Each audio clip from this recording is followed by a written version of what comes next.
Assalamualaikum warahmatullahi wabarakatuh. Perkenalkan, nama saya Siti Marfumah.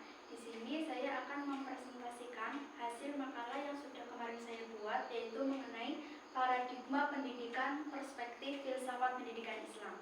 Nah, di sini nanti kita akan membahas mengenai 3 pokok materi pembahasan di sini ya. Yang pertama nanti kita akan membahas mengenai apa sih itu paradigma pendidikan. Yang kedua yaitu mengenai filsafat pendidikan Islam itu sendiri, dan yang terakhir bagaimana paradigma pendidikan perspektif filsafat pendidikan Islam. Nah, untuk yang pertama kita langsung bahas aja ya mengenai paradigma pendidikan. Nah, di sini kata paradigma dalam bahasa Inggris adalah paradig yang berarti model. Sedangkan Barker menyatakan bahwa kata paradigma berasal dari bahasa Yunani, yaitu paradigma, yang juga berarti model, pola, dan contoh. Menurut istilah, Adam Smith mendefinisikan paradigma sebagai cara kita memahami kehidupan seperti air bagi ikan.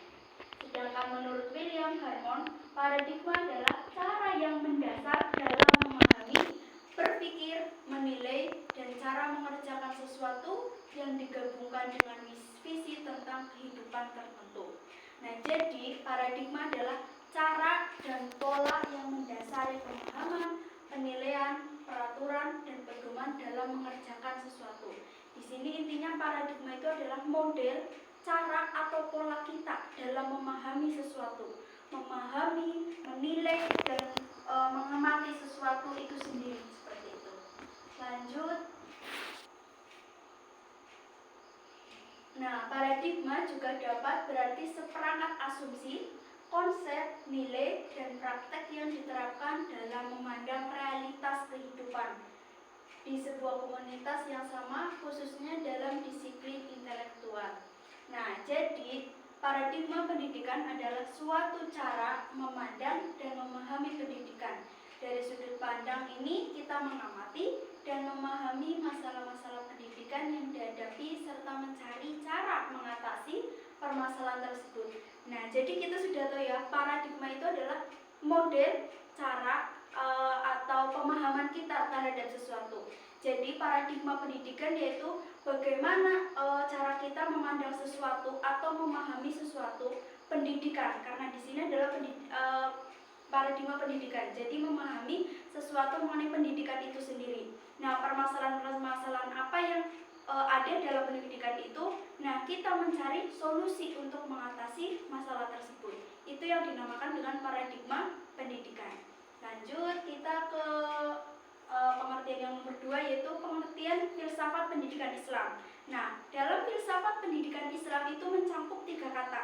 Ada pengertian dari filsafat itu sendiri, filsafat pendidikan itu sendiri, dan juga Islam. Seperti itu. Kita lanjut untuk pengertian filsafatnya dulu. Yang pertama, kata filsafat berasal dari bahasa Yunani, yaitu philosophia, yang merupakan gabungan dari 2 kata, yaitu philos dan sophia.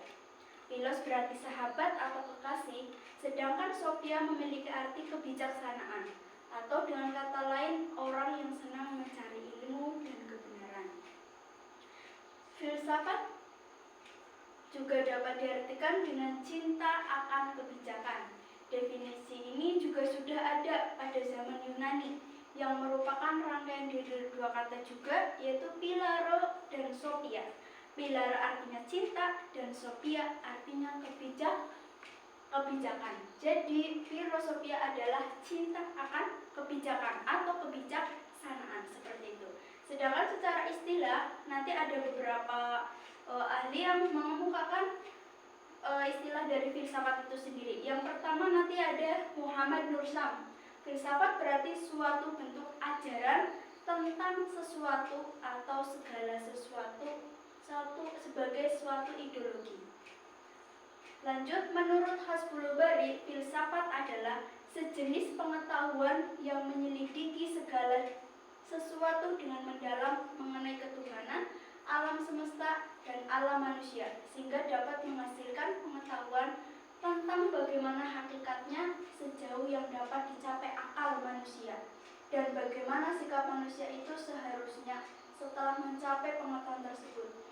Intinya di sini, menurut Hasbullah Bari, filsafat itu adalah sejenis pengetahuan yang menyelidiki segala sesuatu itu secara mendalam atau sampai ke akar-akarnya seperti itu.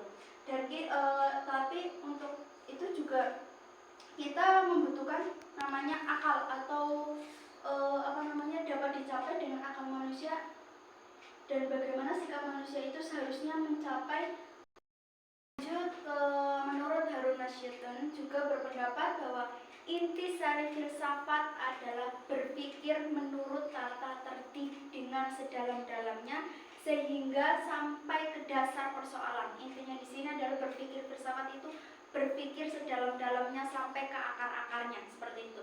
Berdasarkan pengertian tersebut dapat disimpulkan bahwa mempelajari filsafat berarti mencari pengetahuan tentang hikmah, prinsip, dan dasar-dasar untuk mencapai kebenaran dengan melalui daya nalar atau berpikir dan menjadikan segala sesuatu yang ada sebagai sebagai objeknya.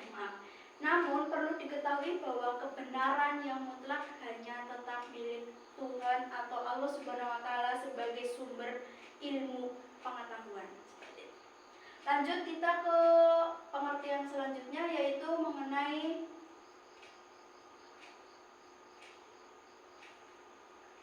pengertian pendidikan.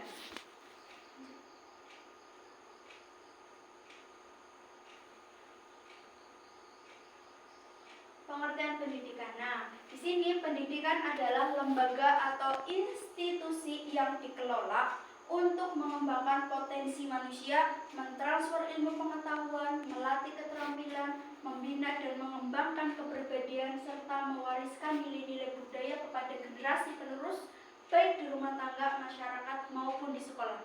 Intinya di sini pendidikan adalah suatu lembaga atau institusi untuk mengembangkan potensi yang ada pada diri manusia itu sendiri.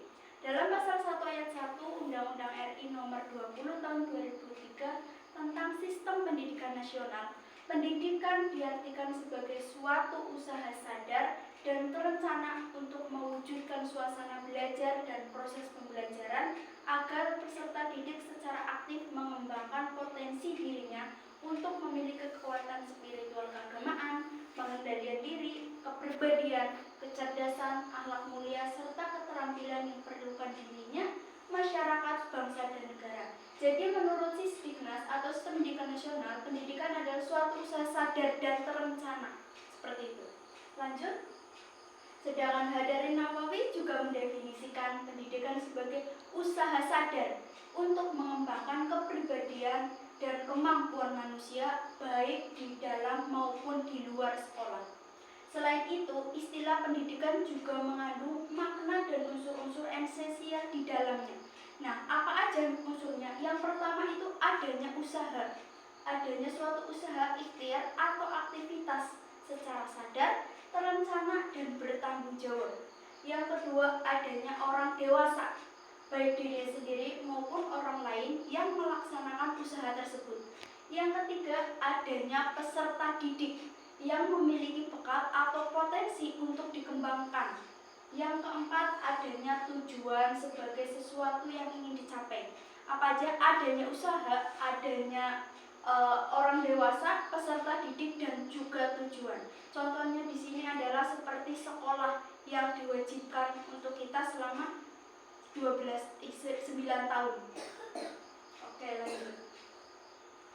Ke pengertian Islam. Nah, di sini yang terakhir ya. Yang terakhir yaitu pengertian Islam. Islam adalah penyempurna dari agama yang telah ada sebelumnya. Sejarahnya melingkupi seluruh aspek kehidupan manusia, seperti teologis, sosiologis, ibadah, hukum, dan akhlak. Intinya di sini adalah Islam itu agama penyempurna dari segala agama atau dari segala kitab yang ada sebelum-sebelumnya, seperti itu. Selain itu, Islam juga sebagai agama terakhir yang diturunkan Allah Subhanahu wa Ta'ala.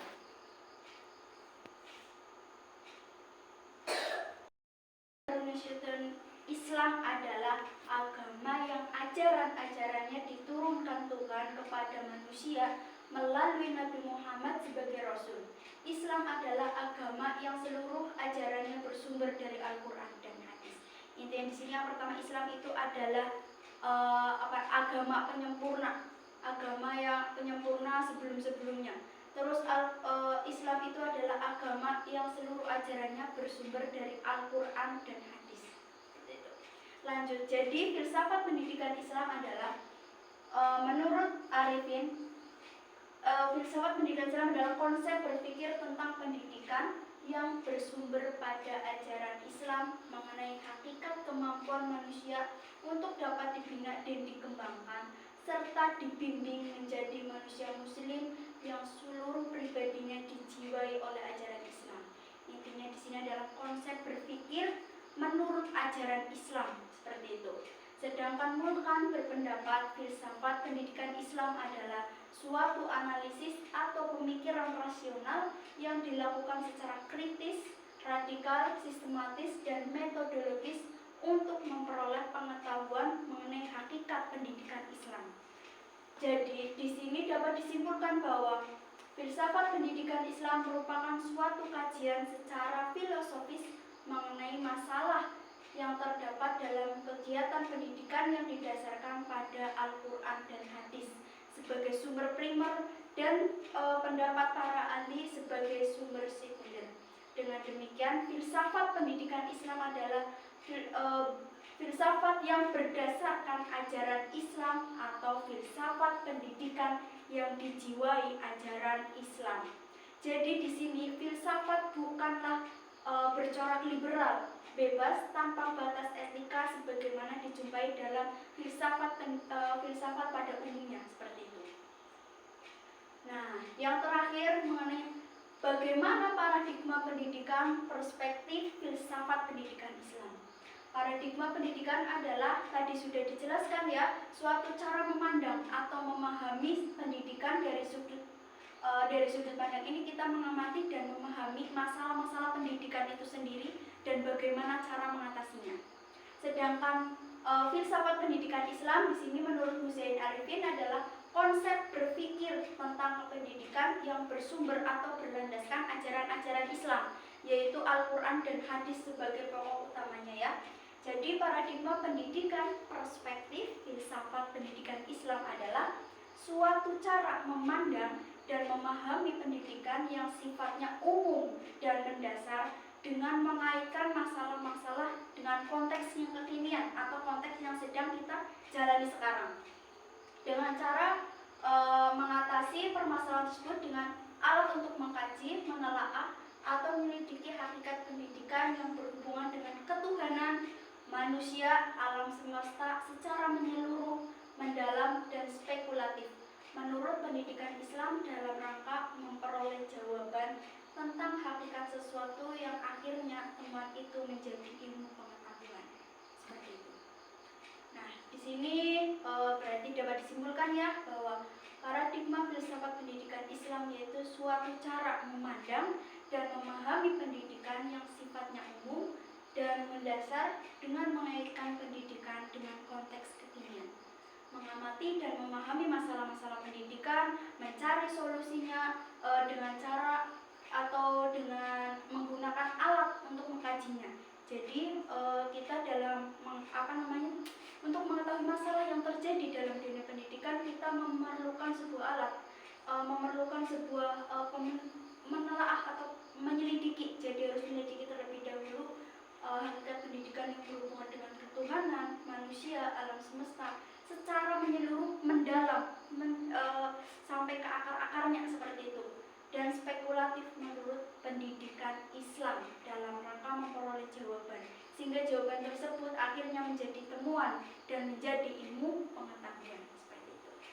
Oke, cukup sampai di sini untuk presentasi makalah yang kemarin sudah saya buat. Semoga bermanfaat.